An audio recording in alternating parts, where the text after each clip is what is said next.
Hello, everybody. I am the Vern, and welcome back to another episode of Random Thoughts of a Movie Insomniac. I apologize immensely about posting these videos a little bit too late. I got busy with work and other things, so again, I apologize. But enough of me ranting about work and whatnot. Let's get to what I've seen this week. 10 Cloverfield Lane. This plays more like an extended episode of The Twilight Zone more than the sequel to that found footage movie about alien invasion. This is a tight, suspenseful, claustrophobic thriller about a woman who gets trapped in a bunker with another man run by a survivalist nutjob. Or is he? John Goodman is amazing and gives a performance I haven't seen this scary from him since Barton Fink. Mary Elizabeth Winstead and John Gallagher Jr. are both great as characters who made choices that are reasonable and made sense. Well, Winstead mostly. This is also the first time since The Dark Knight where I thought the PG-13 rating was used correctly. Most of the time, PG-13 can really be PG, but the use of one F word or some action violence made it that way. I mean, seriously, did Guardians of the Galaxy really need to be PG-13? It's refreshing to see that audiences love a good story over big special effects, and 10 Cloverfield Lane has that in spades. This also may be the first time that a movie set in one location cracked the top 5, and I'm hoping that's a trend that continues. Native Cups.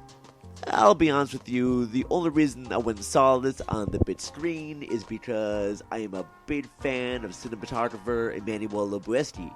I mean, the man did win 3 Oscars in a row for Gravity, Birdman, and The Revenant. He also shot great ones like The Birdcage, Children of Men, and Burn After Reading. I also really loved his collaboration with Terrence Malick for Tree of Life. I mean, that one was a beautiful one to see in theaters, and I loved it so much I saw it twice there.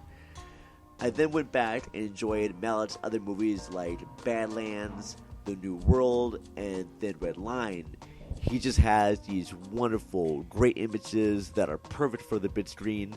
And so when I saw trailers for the Native Cups, I became very excited. I mean, it had a great cast with Christian Bale and Cate Blanchett, Natalie Portman, and it looked really cool. The problem is that the movie itself is nothing more than just an extended trailer for the movie.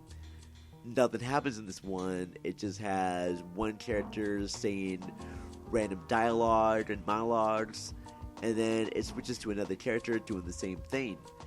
I mean, after the cool experiences I've had with Tree of Life and The New World, I wanted something for this one, but just nothing happened, and I became really, really bored with this. Creed. What a wonderful movie this was. If you're a fan of Rocky, this one will make you cheer all over again. Director Brian Coogler brings Rocky to a whole new generation, and he does it with such love and respect. Michael B. Jordan is amazing as Adonis Creed, Apollo's son, who is trying his best to make a name on his own terms. Sylvester Stallone is not doing just a Rocky cameo. I mean, this is a character that has done a lot, and we were there with them the whole way. He may not have any big boxing matches in this one, but what he does end up fighting for is just as important as Adonis' match in the ring. This is both a worthy continuation of the Rocky franchise, but also sets the stage for a whole new one with Creed. Cop Car. This thriller is about 2 boys who find an abandoned cop car and take it for a joyride. Kevin Bacon plays a corrupt sheriff who desperately needs it back. It's a very simple premise, but the acting done by everyone makes this an enjoyable watch to pass a few hours. In no ways is this a perfect movie, but based on the premise, it doesn't really need to be. My only complaint is that it should be a little bit shorter.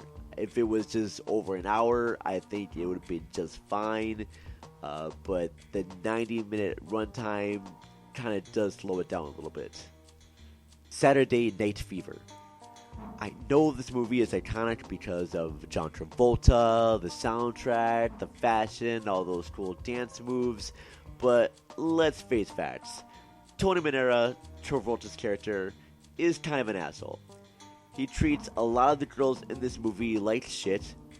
He almost rapes a girl and then allows 4 of his friends to rape another and does nothing about it.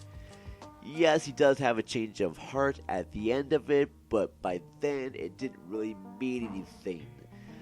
All I knew about this movie going in was the disco dance moves, the Bee Gees opening credits, and sometimes I wish that's all I knew. I know this movie is considered to be a classic by many, but Travolta's character is too much of a douchebag for me to really care. Everly. In this action movie, Salma Hayek is a former prostitute who gets trapped in an apartment building with bad guys trying to break in, and she has to shoot her way out of it. Love the concept of this, and for the first 20 minutes, I really dug this one a lot. The problem comes in when Everly's mother and daughter gets thrown into the plot.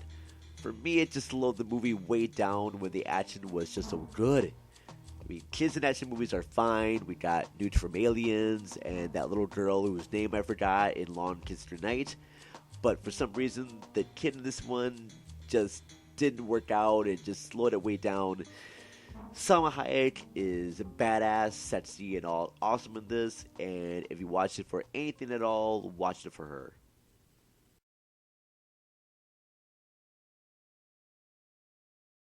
Thank you everyone for watching this. If you liked the movies I reviewed, please let me know in the comments. If you didn't like them, let me know as well. I hopefully will be back soon with another one of these video posts.